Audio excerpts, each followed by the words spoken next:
Musungu. As the chair has mentioned, I'm from CPUT, which is in Cape Town. And I'll be presenting today a work in progress, one of our research topics being done by our students. Our students undertake what we call industry-based learning. So they are partnered with people in industry and they must tackle a particular problem. So this is one of the problems they are looking at. It's Downy Mildew. And I'll just speak briefly about that. So the topic is to identify Downy Mildew using remote sensing. And for this presentation, I'll be talking about the use of a multispectral drone. So the order of my presentation, I'll begin by talking about what Downy Mildew is and how it affects the vineyards. I'll then talk about our case study area, the data and methods that were used, then briefly look at the results and the ongoing work as we prepare for actual publication. So what is Downy Mildew? Downy Mildew is a particular disease that can be rampant sometimes, especially around the winter seasons in vineyards. And it can be very, very devastating because it can wipe out entire vineyards. The way it spreads is that it begins with blots on the leaves, and then it creates a fungal growth on the stalks of the vines, actually hold the grapes. And over time, they get an ashy appearance, and subsequently, they fall off to the ground. So the stalks become too weak to carry the grapes, and then the grapes fall off onto the ground, and that can create a significant loss in the viticulture industry. So it's a matter of interest. We were asked to investigate the potential for using remote sensing by a farming community, and we went to this particular site, which I'll come to in the forthcoming slides, which have actually been afflicted by Downy Mildew. So because of the losses associated with this, it was imperative that we actually did this mapping process. Now, there have been a series of publications that have looked at Downy Mildew using different approaches, some mapping the leaves, others with handheld spectrometry, machine learning algorithms, etc. One of the issues you will notice with Downy Mildew, if I go back to the previous slide, is that a lot of the blotting starts from underneath the leaf. So it's not easy to detect very early by satellite if it's at a very coarse resolution. So we're building on this ongoing research with remote sensing in viticulture. And other studies, more recently, if I take a snapshot, have also looked at the use of indices on how they can improve the quality of classifications, along with machine learning algorithms, which is what is commonly used in present-day remote sensing. Our study area is located in Wellington. It's a city in the outskirts of Cape Town. It's generally a farming environment, so you'll see from this snapshot of Google Maps that it's surrounded by a series of vineyards. Our study site is actually to the northwest of the Wellington's city or town, and that is where we did our actual mapping. The methods we use, the methodology involved using a multispectral drone. So we had a Phantom 4 drone Pro, which was carrying its camera, the normal payload, and from that we're able to survey and map in just red, green, and blue, normal photography. Along with that drone, we also had a MicaSense multispectral camera, which also records red edge and near infrared. So when you use that, you have the opportunity to either capture all 5 bands on the multispectral camera, or what we did in our case is we captured the normal red, green, blue with the onboard camera on the Phantom 4, and then we only captured the near infrared red and green on the multispectral camera because the Phantom 4 has a high resolution in RGB. Having done that, the way we process this, and I'll come to that again in forthcoming slides in Pix4D, is because the the camera has a sensor at the top. One is able to calibrate the reflectance at the time of day, and then transform the images into actual reflectance prior to creating indices and orthomosaics for each of the bands separately. Once you have each of those bands, you can then create your composites, indices, and proceed with classification. What's important to note here is that unlike satellites, where there are a series of predetermined methods for calibrating, most of these cameras rely on using reflectance marks, which are then used to calibrate you after the flight in conjunction with the sensor on the cameras. In addition to that, although the camera has an onboard GPS, it's generally accurate about 2 meters or so. So we surveyed a series of ground control points. If you look at the left-hand map, so what you're looking at there with the green arrows are the ground control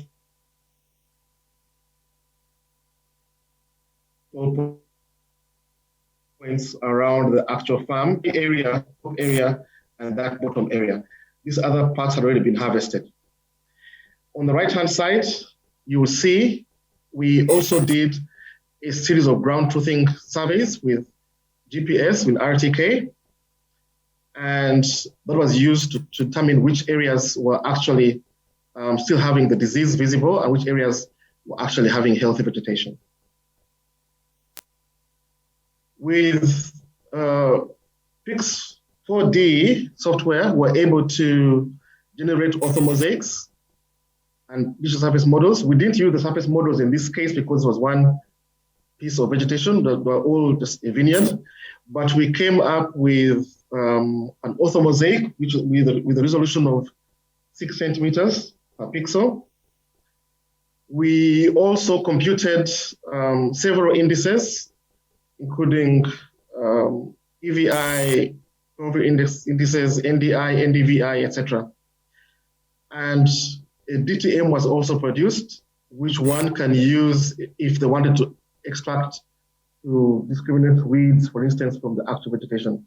But in this case, we are important with that. This was done through Pix4D. Having gotten the actual bands, the orthomosaics for each band separately, as well as the indices, we then did a series of machine learning classifiers, including the Gaussian mixture model, nearest neighbor, random forest, support vector machines, artificial neural networks, and the naive Bayes. They didn't all perform well. In fact, the artificial neural networks and naive Bayes were eventually discarded. And as you'll see in the forthcoming results, we focus primarily on the other 4 classifiers. These were just a snapshot showing the outcomes of the orthomosaics for the separate bands, multispectral, that being the near infrared, the red edge, and the red. We also had the RGB, high resolution, 6 centimeter images, which one could then use to extract extra samples prior to classification. So although we had several points surveyed by GPS, we were able to then, looking at this photography overlaid over each other, extract additional samples for classification. It was split in a 75% for classification, 25% for validation. And these are the maps that were extracted for the 4 base performing classifiers. They have very slight differences to each other, but what they all show is that the northern portions of the property were most affected by downy mildew. The lower half of the farm was barely affected. In fact, on inspection, there were very few plants at the time of this capture that had been affected by downy mildew. And normally, once they pick this up, they're able to treat, the soils and clear out whichever vegetation needs to be removed to avoid the spread of the downy mildew. the empirical results of the classification, you'll see that from the training and the actual classification, the random forest and support vector machines perform the best for both just the bands themselves and the bands with indices. So when you look at these graphs, what you're looking at there, that is random forest on its own, just on the bands, the 3 bands, and then random forest with indices, added to them. So there was an improvement from just having the bands on their own to actually including the indices in it all through. However, the poorest performance were naive Bayes and the artificial neural networks. So what are we doing now? So currently we are investigating further into the application of the indices. So although one is able to have a high detail of indices within using UAVs, it is extremely cumbersome to keep on capturing this data using UAVs. So we'd like to upscale to nanosats. And what our students are currently doing is investigating which indices, texture models, etc., can be utilized for long-term monitoring of these farms using nanosats. And in particular, we're investigating the use of Planet Labs. Thank you very much. I don't know if there are any questions. Thank you. Thank you so much for that presentation and the wine. We appreciate. Do we have any comments from the audience? Okay, I'm also not observing questions online, but I have a few of my own. Mr. Kevin, do you think if the disease actually starts from below the leaf, the camera angle and the flight pattern would have had an influence on generating better results or different results? Otherwise, how did you solve the issue of the disease coming from below the leaf?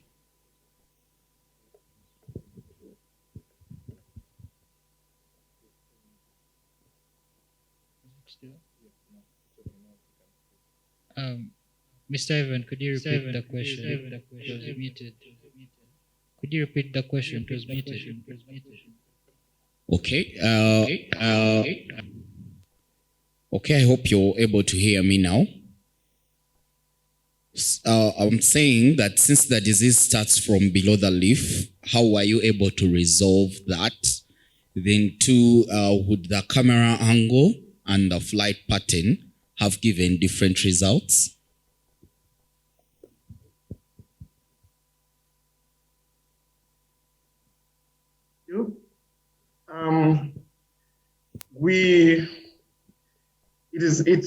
We can only pick it up at a certain stage of development. So, if I can just go back.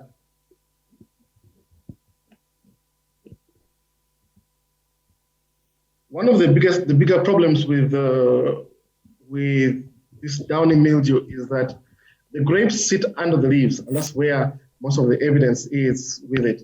However, you'll see from these images here that although the blotting starts from beneath the leaf, it becomes evident as well at the top of the leaf. So one is able to pick this up from above, above the canopy.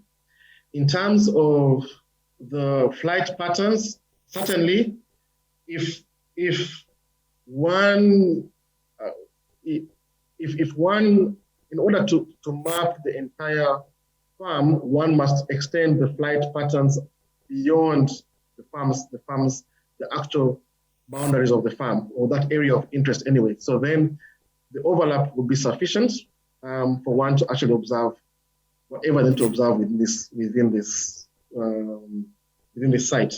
In terms of the direction, it wouldn't have mattered so much in this case because we're flying at about 100 meters above the property. But it could become difficult if one wanted to look at it over time. So if one wanted to do a change detection, it becomes very difficult with UAVs because at 6 centimeter resolution, slight movements, even of wind on the leaves, can give a false impression of change. So that could be the only impact that perhaps a flight pattern could have an implication on it.